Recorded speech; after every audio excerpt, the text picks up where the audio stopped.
It's Monday, and it's time for three men and a microphone. These three media. 3 Men and a Microphone podcast. I must admit that when Damian's going at it with them swear words, it's a bit like hearing Trevor McDonald swear. It's not right. While you're both on, boys, I am so sorry about my drama and being late and whatnot. And don't worry about it, mate. You've got kids. That's happened. They've been testing with me before. I got home the one day and I just went, do you know what? I don't go to work for this. See you later. And I walked out and drove off and then came back when they were all in bed. Yeah, I just went. And then when I came back, they were crying. And I said, do you know what? I said, Daddy works very hard. Mommy looks after you. And I said, at the end of the day, you don't behave like that. When I come home, you have a bit of respect and you have a bit of discipline. I said, we do everything we can to make your lives happy and we play with you. Now, I don't want to talk to you. I'm not angry. I'm just disappointed tonight. Now go to bed. Would that work with a 4-year-old? And they said, Daddy, when do you want my report in? And I said, no problem. Just get it. Send it by fax to me. Great. On your podcast feed, on your radio, and on your smart speaker. This is 3 Men and a Microphone from These 3 Media.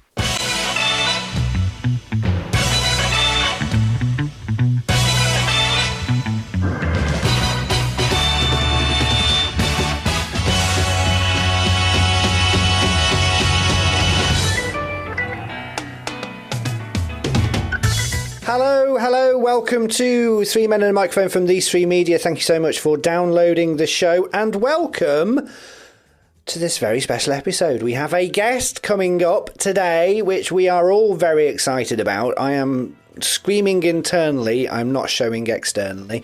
It is Mr. Marcus Bentley will be on the show very, very soon. But first, let me welcome Darren. Hello. Hello, we are both very excited, but for two very different reasons about Marcus Bentley, obviously. Why? Well, I want to be a voiceover. You just love Big Brother. That is true. Damien, hello. And I'm kind of in between, to be honest, story of my life, to be honest. No, always been a huge... This is so exciting. I mean, he has been the voice of 20 years of my life. It's going to be great. It's going to be absolutely fantastic. So Marcus Bentley later in the show, as well as other good bits and humour. But can we top last week's monologue of sheer laughter and naughtiness and cheekiness? One of the top-rated shows ever that we've done. It went through the roof. Can we at least just calm down on the profanity, Damian? Because last week's episode was off the scale for you. It was a bit like listening to Trevor McDonald lose his mind on air, reading the news. It didn't sound right from you, but it was hilarious. Go back and listen to it. No, we can't. Here we go. It's off already, isn't it? Let's start the show.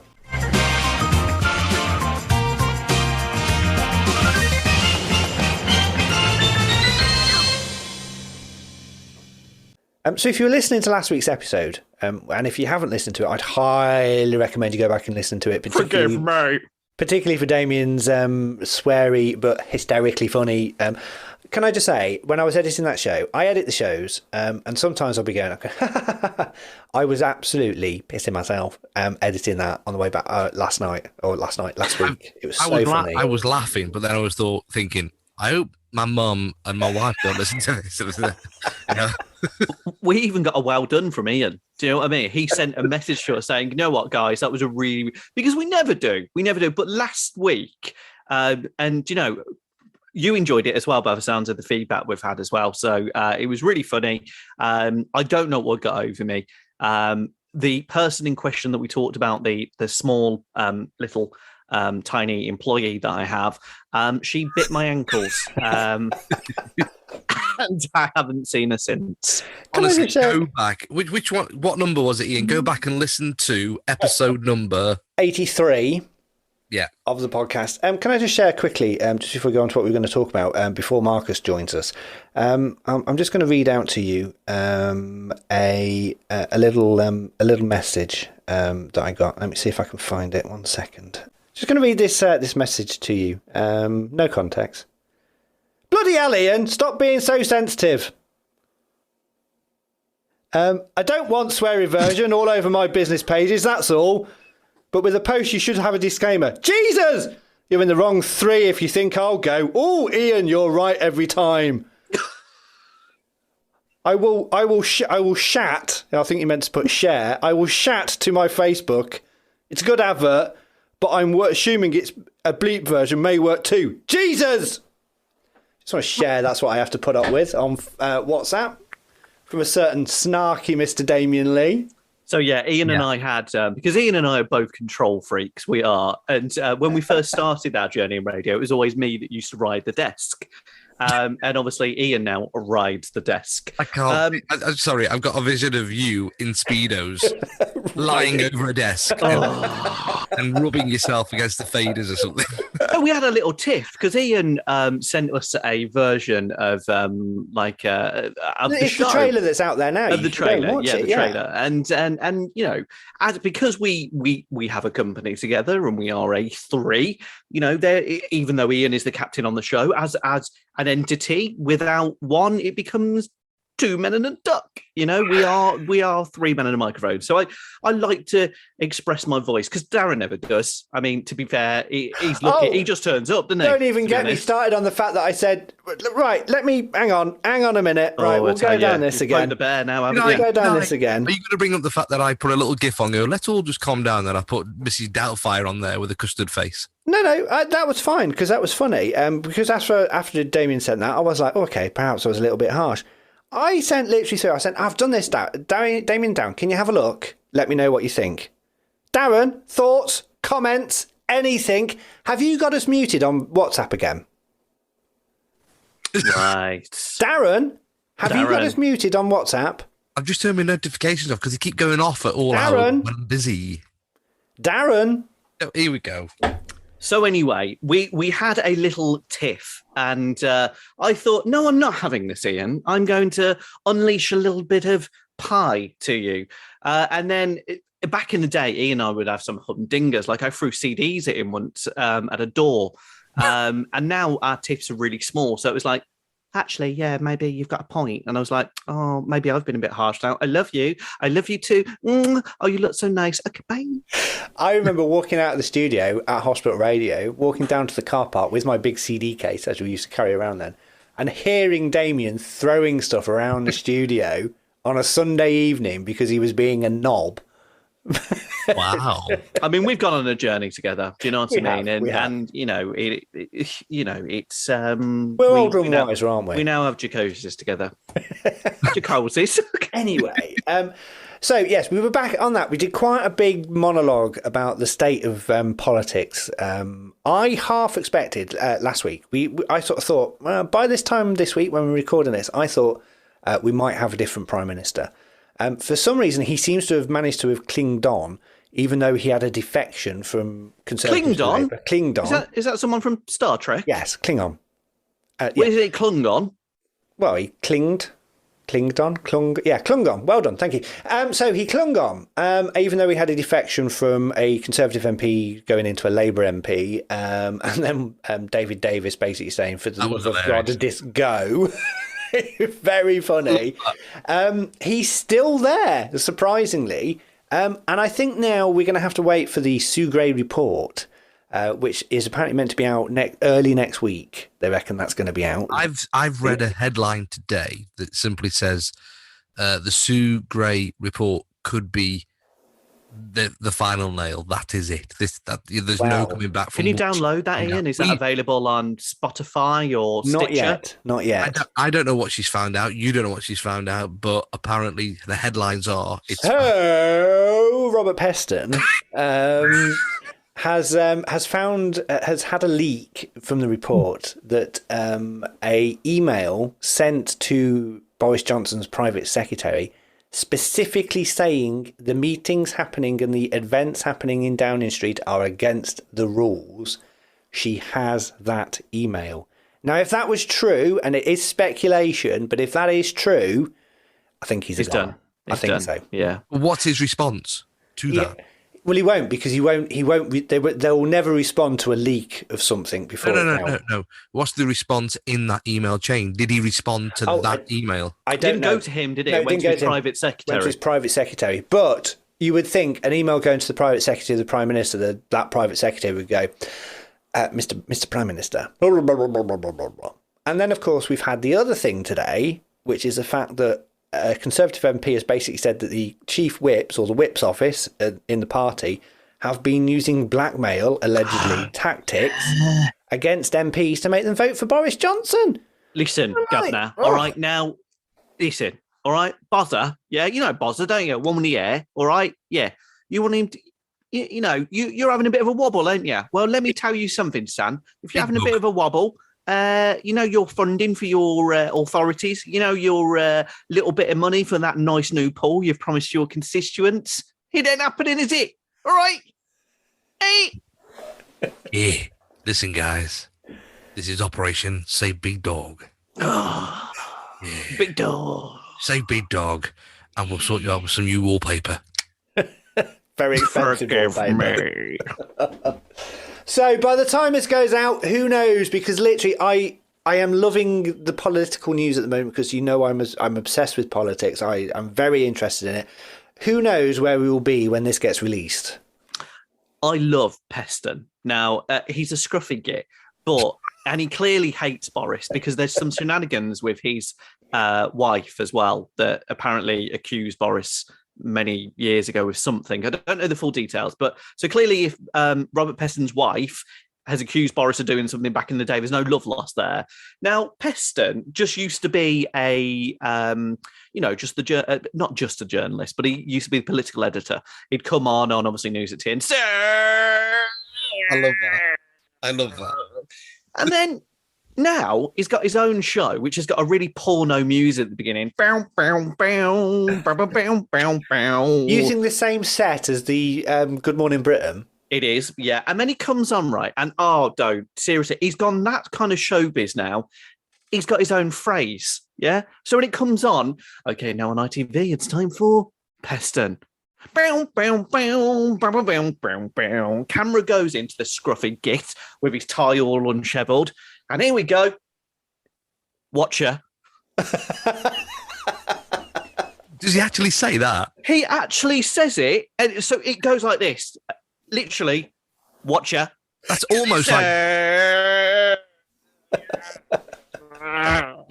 That's almost like Joey from Friends doing the news. How you doing? There's going to be a storm tonight. Watcher.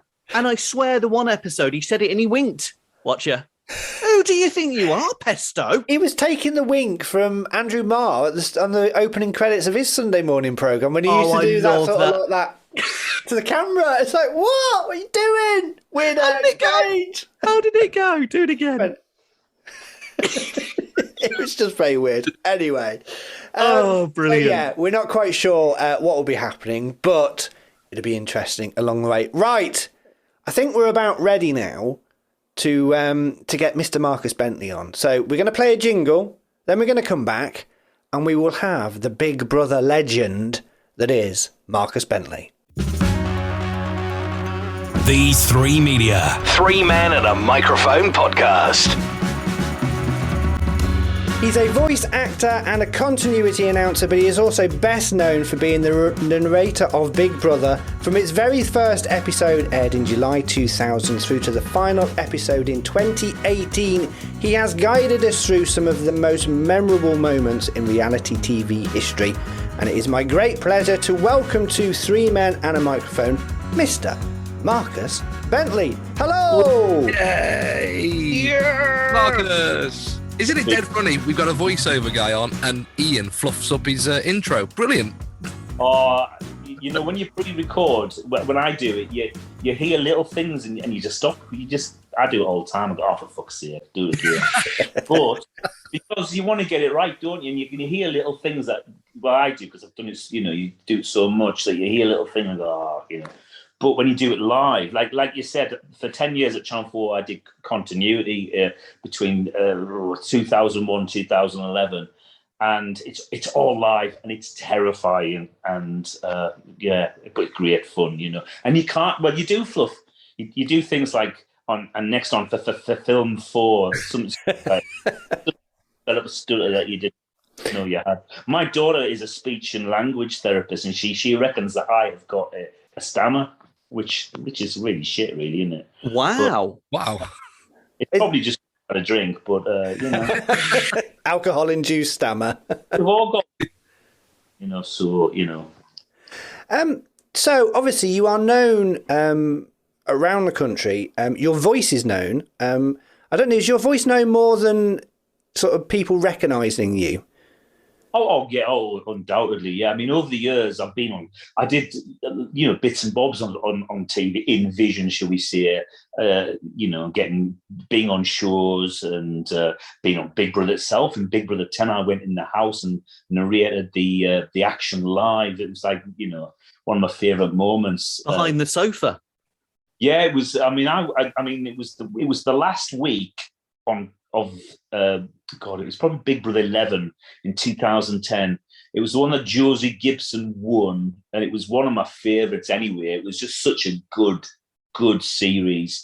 And they did a task called Ignore the Obvious, where there was all week there was things that they had to ignore. There was like one of the lads that his granddad came and his father Christmas, and he had to sit on his name, completely like ignore that fact. But what I did is I went in the house and narrated the action live. In the episode, there was only about 5 minutes in the episode, but I was actually in there 2-3 hours, and it was such fun. Nervy, terrifying, but just got my head down, and it was just fantastic. So yeah. Did you find one of the things I used to love about the early days of Big Brother was how excited Davina would get? She would get so excited before the show started. And it was always kind of like, especially the first Big Brother, when you heard all about them, and then you'd sit on your settee and you go, I don't like them. Oh, I like them. And you just like prejudge them before they'd even started. But it was that excitement, and she got so excited. And you could tell when you were in there, you properly geeked out as well. Was it a special moment for you? The thing was, it was on Channel 4, and it was getting dropped because 2 years previously there'd been the Shilpa Shetty thing where there was a Jade had like being racist, made a racist comment. Anyway, you know the story, but it was they dropped it, even though it made £250 million profit for Channel 4. Profit. That's they were having to drop it, so it was a massive concern. And and we knew that they were in talks with Channel 5, but eventually, for a while, it hit the skids, and we didn't know it was coming back. So it was a big thing that last one on 4, because you didn't quite know if it was coming back or not, but because it did. But and it was momentous. And the thing with it was, like Davide said, she got so excited, she just was so into it, and so when Emma did it, they were so, and Ryland, we just loved it. And there was nobody there was upwards of 500 people a series working on that show. And for a lot of them, it was really, really hard work, but they loved it. You never met anyone go, oh, for fuck's sake, got another day at work.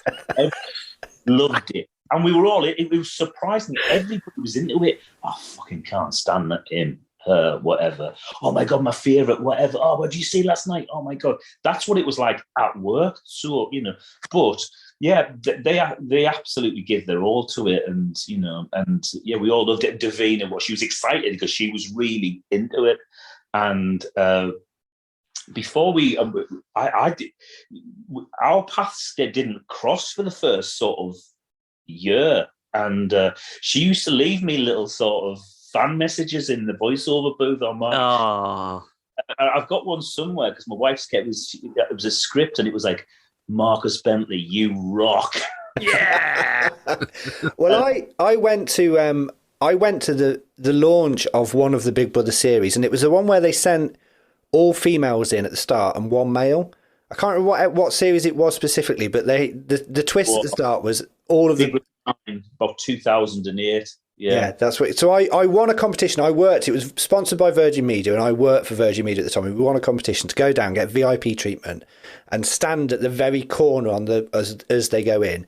And I remember it's the only time I've ever sort of been close to Davina McCall, but I remember being so nice and friendly with everybody in that crowd. She was so, as she is on TV, is how she is in person.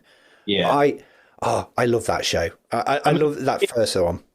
Didn't it? She was well known for a small show. Was it like at Street Mate or whatever? Street Mate, yes.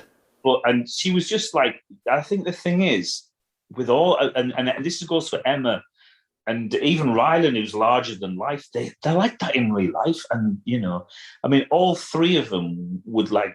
Over the time, would like, oh, Marcus, Mama, oh my God, did you see last night? Whatever, and they were just like that in real life, and so was Dermot. Actually, there was a couple. Big Brother's little brother, so good. Do you remember that bloke called George Lamb? Yeah, that wasn't he the son of the guy in EastEnders? Larry Lamb? Yeah. No, he took over from. Larry. Yeah, it's Larry Lamb, isn't it? Ridiculous, yeah. But he didn't like the show, and you could tell. He was too cool for school. Couldn't you? He was really kind of like, no. Yeah. Rylan for me. Brilliant. I mean, Rylan, they because he won a Celebrity Big Brother after he'd been in an X Factor, and I didn't watch the X Factor that year, and so he was unfamiliar to me. But he's on the periphery. But they put him in, he won, and then why not give him the gig on a big? What have we got? A bit on the side. Bit on the side, yes. Channel 5 wasn't a bit on the side. They had, and I remember meeting the commissioner and editor afterwards. I thought, I said he was really good, and he just blew everybody away, because to do that, to be able to sort of be so natural, and on live television, he is just an absolute natural, and he blew them all away. And think, oh my God, just natural talent, because that is so difficult. Because bless him, Brian Dowling, a Big Brother legend, he won too. He wasn't in my opinion, he wasn't a natural leader of the show, and of course he got replaced by Emma, which is really, really, really sad. And it's it sort of sticks in a lot of people's sort of throat that he basically got sacked, which is such a shame. But I think if he'd started on the bit on the side, which is a little bit more free and easy, he'd have been a natural on that as well. But to host that show, that's such a big show, big live show like that, it's such a difficult job, and not everybody can do that type of TV. And but I think Rylan could. Take us back, Marcus, if you will, to the very, very early days of the very first season. Where was it? The builder that won, if you remember. Was it Craig from Liverpool? I think. Yeah. When you were given the format of the show, we were all new to it. I was covering overnights on a small commercial radio station. I remember having it on in the studio, watching it.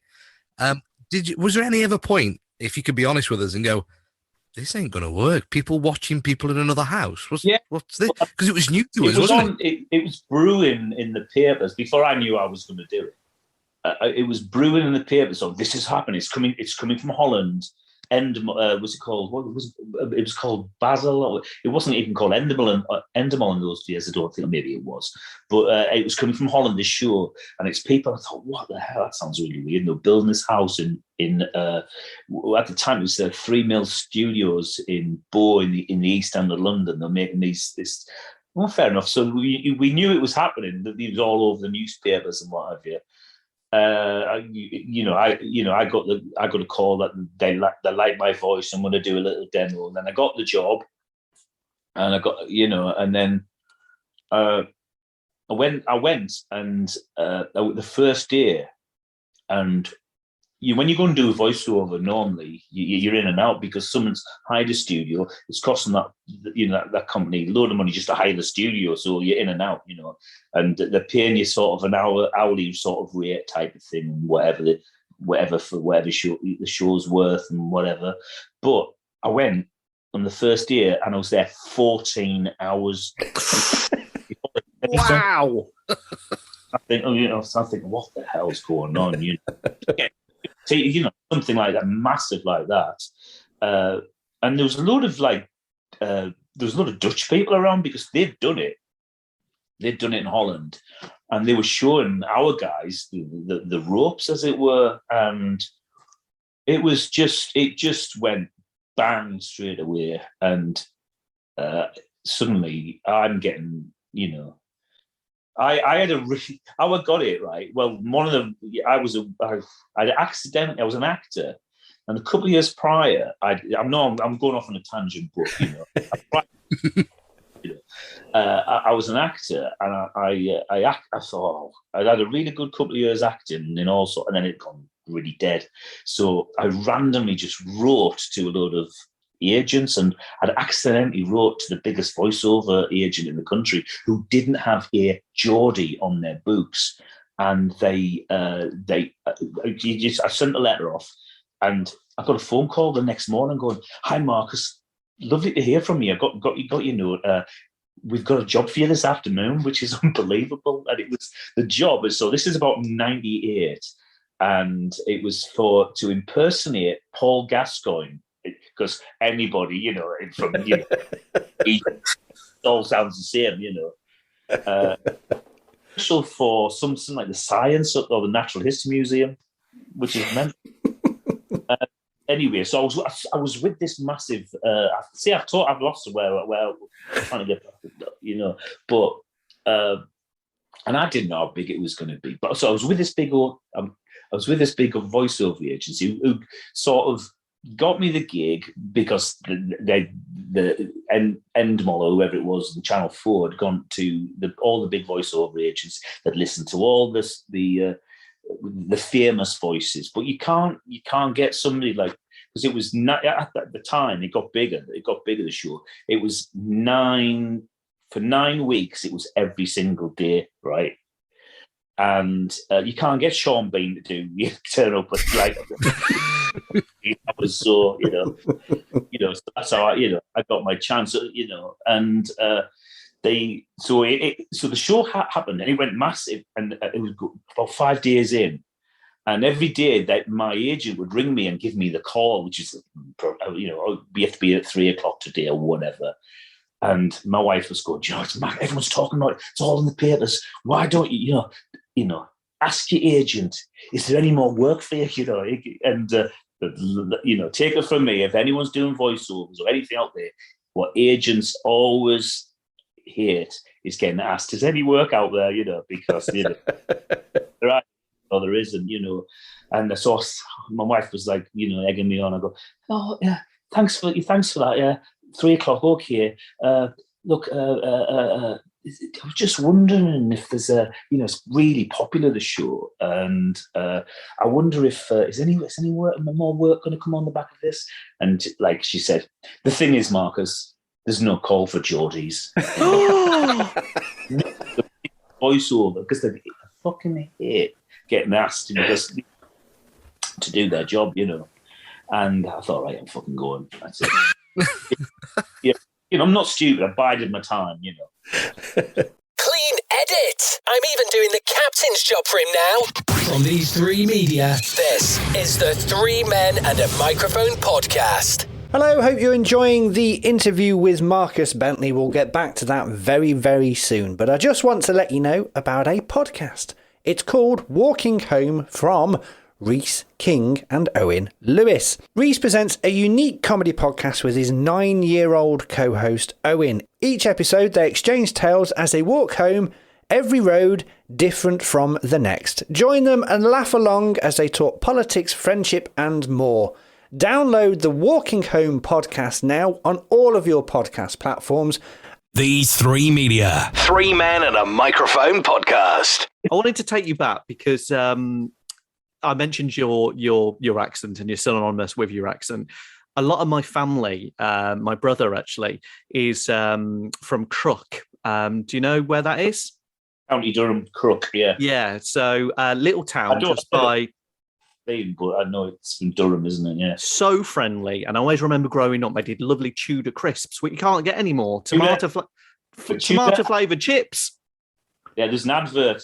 Apparently, my mate who's Northern Irish, they had Tudor crisps in Northern Ireland, in Belfast, and they had them up in the northeast. And there was an advert, and in Gateshead, they have these flats called the Rockets. They're like rocket shaped, and they're featuring this advert. And I think it's where Gascoigne's actually from. Paul Gascoigne is actually from that, from those flats. I think Cheryl Cole is as well. I think.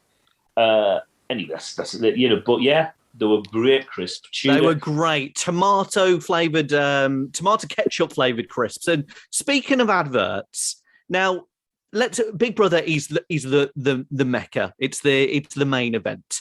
However, if I'm right in saying that you went to acting school, didn't you? Yeah, I did, but a place called East 15, in London. Fantastic. And then again, I know there was bits with were they Catherine Cookson novels that you were involved in? Some of the early projects. Yeah, little things. Yeah, I've done all sorts. I actually forget quite a lot of what I do. Sometimes people tell me what I've done, and I don't mean that acting, because I didn't do that much acting, but like especially voiceovers. I actually, do you know on Facebook when it goes 10 years?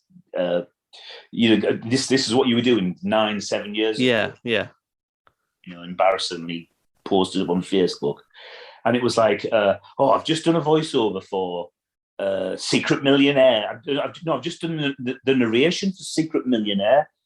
And I thought, fucking hell, I can't have been lying. I must have remember for the life of me doing it. You got me to Blockbusters. It was you and this really cheesy advert, and then I was cleaning my teeth as well at the same time. You were a toothbrush cool guy in some sort of space place. I did loads.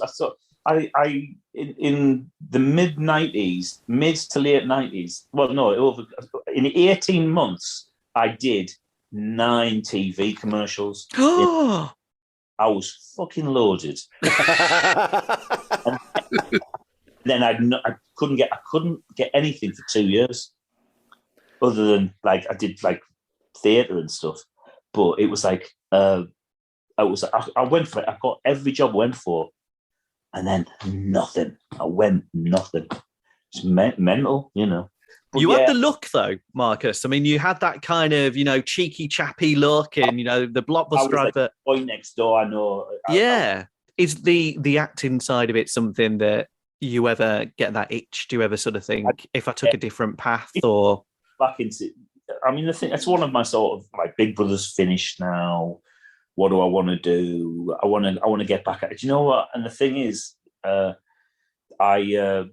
Big Brother finished at the end of 18, so it goes into 19, and I was really still doing I did a lot of voiceovers that year, and I do a lot of events where I'm sort of hosting on what they call the Voice of God. Tonight, ladies and gentlemen, the award.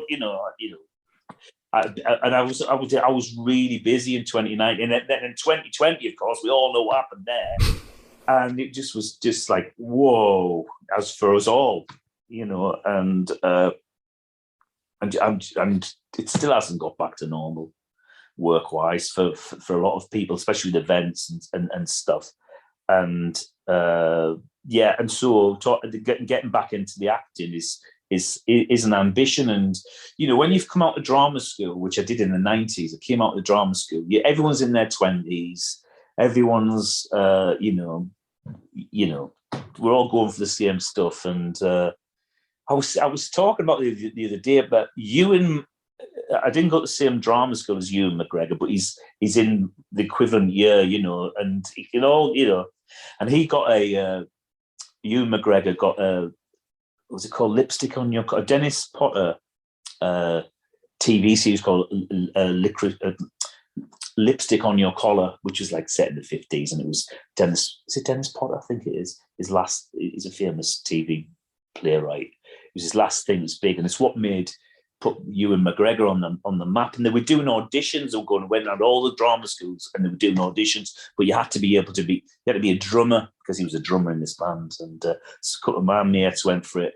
But I'm just mentioning that because your career can go anywhere.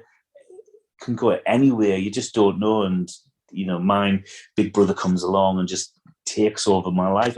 My children came along, so you need to pay for them and put a roof, heads, etc. Isn't that the truth, Marcus? Seriously, I mean, I had 3 of them, and that's what I know of. That's what you do, yeah. And you put your dreams aside a little bit, but I absolutely loved every minute of Big Brother, and and I from 2010, as I said, from 2001 to 2011, I worked as Channel 4 as well as a continuity announcer, which is all live stuff, as I said. And, it's... Do you watch the shows, Marcus? Because I always think, at the end of the show, they can't, because they sometimes comment on it like, oh, I wonder what's going to happen next week. Can you chill and watch them? Especially, I mean, the thing is, I took pride at Channel 4, a personal pride. I didn't tell anyone I was doing it. I never, ever watched. I watched one episode of Hollyoaks and thought, I'm never going to watch it as a kid.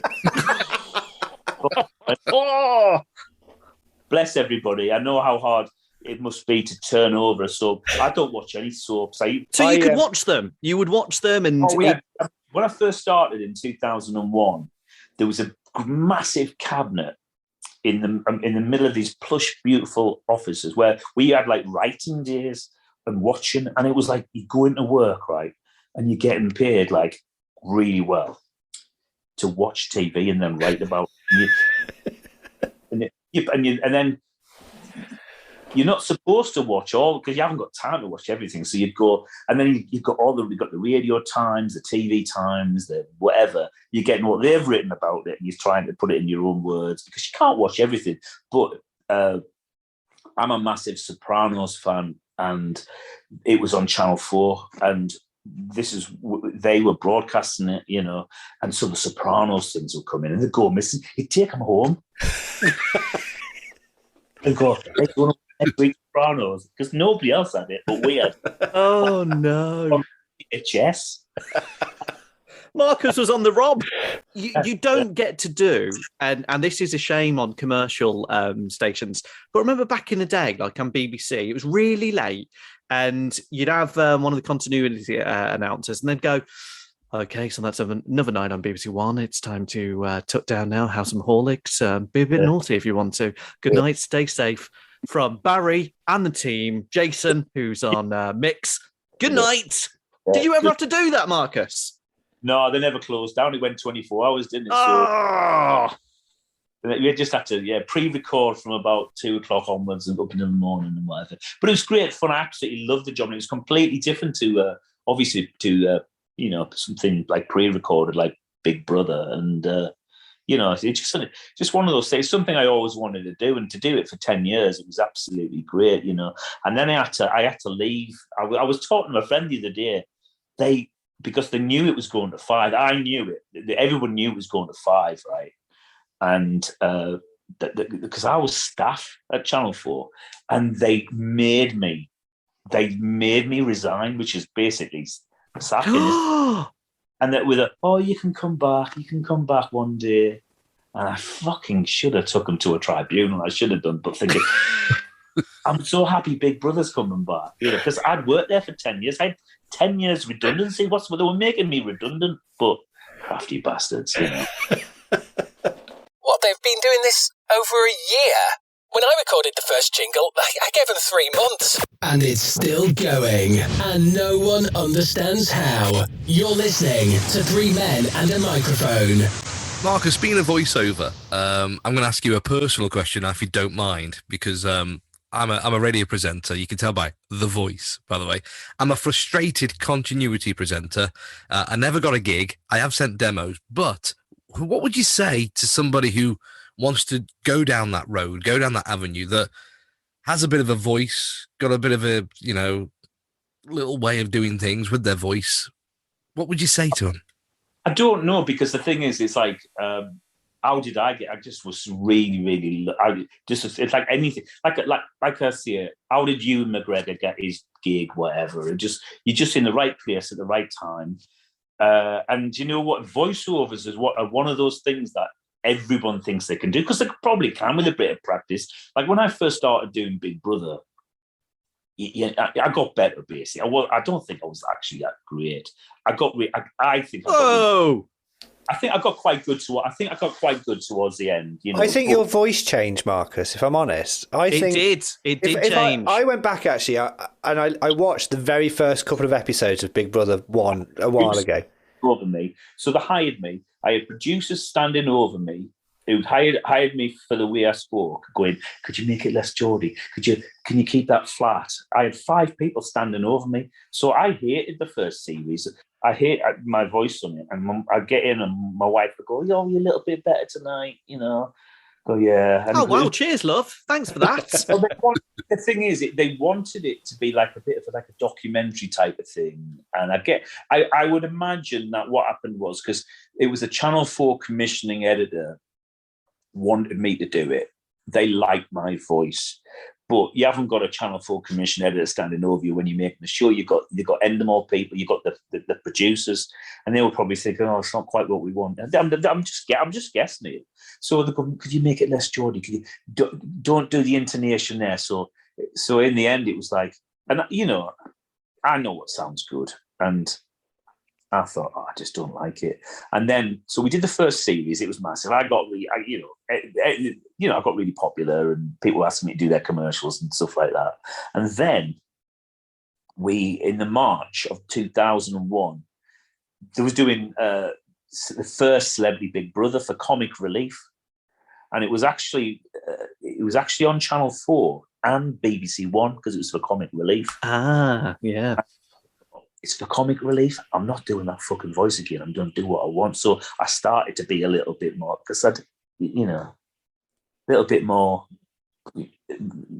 myself really. So, and then you could tell that though, Marcus. I mean, as Ian said there, I think eventually as the series went on, you could almost tell sometimes you were being facetious. So I'd watch it, and I'm not going to do your voice, Marcus, but you'd kind of go, Sam is eating toast again.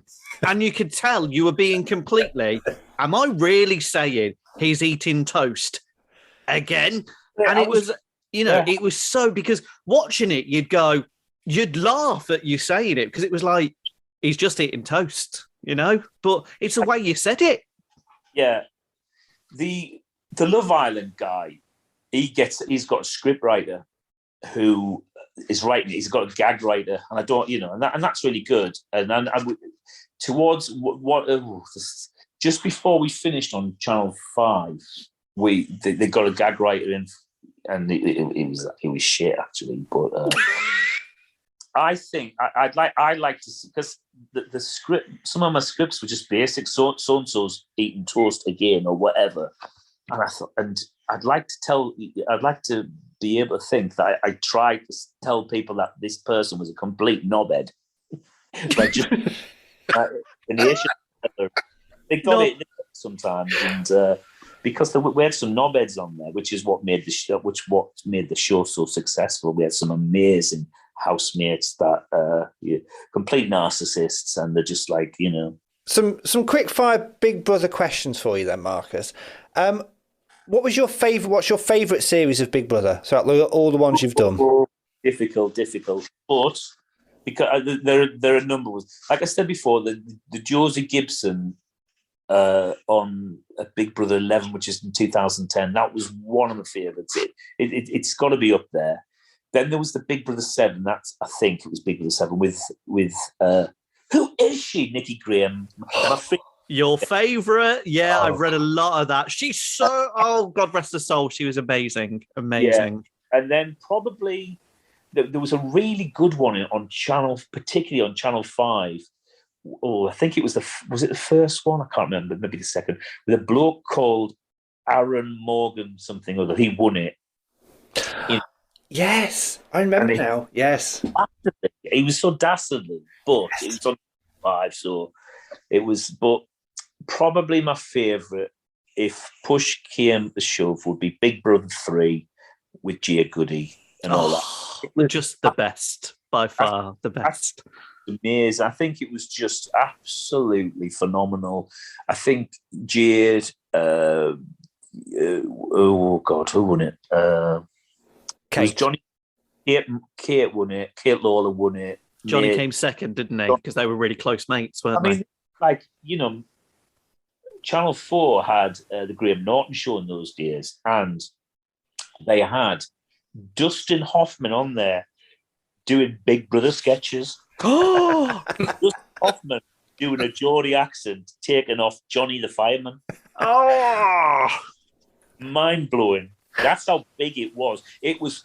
I think at that point, for me personally, the show was as big as it ever got. Peaked big wise. It was just everywhere. There were some amazing shows after that, of course. Well, that series of Big Brother. So you obviously had Jade, you had Kate, you had Alex, and there's a clip on YouTube of Alex going to the diary room asking for some paracetamol because he's struggling to go to the toilet, and you can hear the crew absolutely killing themselves behind the microphone. Very funny.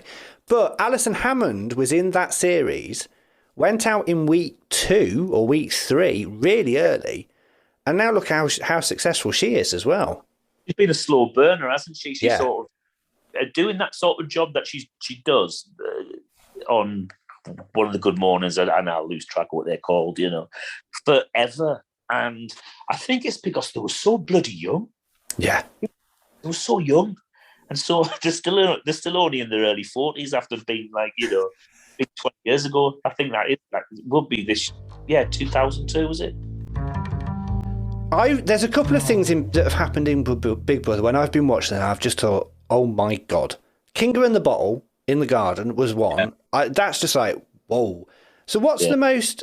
And George Galloway when he's being a cat, brilliant. But what's the most? I quite shocking, like that, to be honest. Either in a bad way or shocking in a good way that you've. I think what I'm going to say, the first thing that comes to mind ever is without doubt, it'll never ever be surpassed by any TV show. The greatest reality TV show moment of all time is David's Dead. That's nothing like it. I mean, I got into work that day, and people go, Marcus, we might be a little bit longer today, because if anything controversial happened, the lawyers are all over it, and they debate they argue over what can be included, etc., and the producers will fight as in argue their case why they think they need something, and lawyers are talking amongst themselves. And so when anything like that happens, I'm in work for a few hours more than I expected to be. And when you're in a series that's going on for weeks and weeks and weeks, and I'm working every single day, and I'm traveling to work, you get, oh fucking hell, here we go. But it was all part of it. But I got into work that day, and they said, my mate Brett said, you got to see this. Come in this room. So he said, just fucking watch this. And I couldn't believe it. You can't believe it. Just, if you told somebody that was going to happen, you'd think, oh, what a load of shit. What? She thought that that housemate was dead in bed, and they hadn't like stopped the show or got everything out, Right, Marcus, before we let you go then, I've got a question from a listener who emailed into us asking this question. This is from Anthony, who is another big Big Brother fan. And he said, have you ever watched any of the other versions of Big Brother from around the world? And if so, which one do you think works best? I'm sorry, I'm going to just absolutely throw a bucket of water over that. No, I haven't. Thank you, Anthony, for your question. Good night. And that's it. Thank you for Marcus for coming on. It's been fascinating. I've loved it, and I've loved the stories about Big Brother. Do you think, and you've sort of covered this slightly, but do you think that we will see Big Brother return? And if we do, will you be part of it? I'd like to think I'd be part of it. Yeah, I think it'll definitely come back. I think other countries, it's been away for like number of years, 5 years in Australia, and it's come back to great success, and it's going all around the world still. And there's nothing like it. I think, especially this time of year, the winter, January, we're missing Celebrity Big Brother. I know they are. And yeah, I do think it'll come back. And I thought it'd come back sooner, actually. But it's been away for 3 years. I reckon in a couple of years it'll be back. I think they'll rest it for 5 years, and then somebody will have it. There's not like it, really. Shows need a rest. The X Factor needed a rest. It's still a great show. So it's still a great format. And Big Brother's now like Big Brother. Excellent. I honestly, I would be the happiest person in the world. If you want to find out more from Marcus, you can follow him on Twitter. He is Mark UBB Bentley. I'll put the links in the show description, but it's Mark UBB Bentley, and you can go over to his website, marcusbentley.co.uk. Marcus, thank you so much for being on Three Men and a Microphone. It's lovely talking about myself. It's great. You've been a superstar. You were part of our youth, and now we're old. But you're an absolute legend. Thank you so much. Stay safe, and see you soon. Marcus Bentley, let's do the Steve Wright clapping. Hey! These Three Media, 3 Men and a Microphone podcast. Thank you to Marcus. Wasn't that? Oh, I'm giddy. Do you know what? I'm genuinely giddy. We've had some great guests on here, but that was the voice of summer and winter for me for like 20 odd years. Oh, and it's if amazing. I can tell you some of the bits that that you're not going to hear, that we've had to chop out of that interview. Oh, I tell you what, gossip. What a legend, though. Darren, legend. Yeah, what I love about the guy is that he is obviously a celebrity, a vocal celebrity, but this could easily be 4 Men and a Microphone if he wanted to join, couldn't it? Oh yeah, if he's up for it, definitely. Oh yeah, and weren't he naughty? To be fair though, we could have 3 Men and a Microphone still. Thanks, Dan. Couldn't we? Really? Yeah. Sorry. What? You're about kicking me out again? Well, on to texts. The amount of stress you put me through at the beginning of this evening. Your stress? Yes, my stress. I don't care about your stress. My stress. Let's not Tell go you there. what, honestly, this is what happens when we go off air. Like, it's all nice, and we're all like, "Oh yeah, great podcast." We come off, and we're like, "All right then, yeah, I'll see you later then, Danny." It's Darren. Oh, whatever. What a show, Ian! What a show! What a very, very good show. And that is where we will leave it for this week. Thank you so much for listening. We hope you've enjoyed it. If you have, let us know. Leave a review wherever you're listening to your podcasts. Send us a message on Facebook or Twitter. Find us 3 Men and a Microphone. Just search for that. Or you can visit the website 3menandamicrophone.co.uk. We've got another special guest coming up in a couple of weeks' time. We're going to have an actor from Peaky Blinders. Not just Peaky Blinders, he's done other stuff, but he's going to be on to talk about Peaky Blinders. The brand new series starts very soon. We will have him on in a couple of weeks' time. I'm very excited about that. Thank you, Damian. Yeah, thank you. We've got loads coming up this season. It's so exciting. Thanks for all the feedback we've had as well. Marcus, you were a complete legend. We'll do it all again next week. And you know what? Who knows what's going to happen? Who's our Prime Minister? What's going on? Who's blackmailing who? God, what can happen next week, Darren? Anything could happen next week, and let's just leave it there. Thank you very much for listening. We'll be back again next week. Until then, look after yourself, stay safe, enjoy your week. We'll be back again very soon. 3 Men and a Microphone has been a These 3 Media production. Goodbye.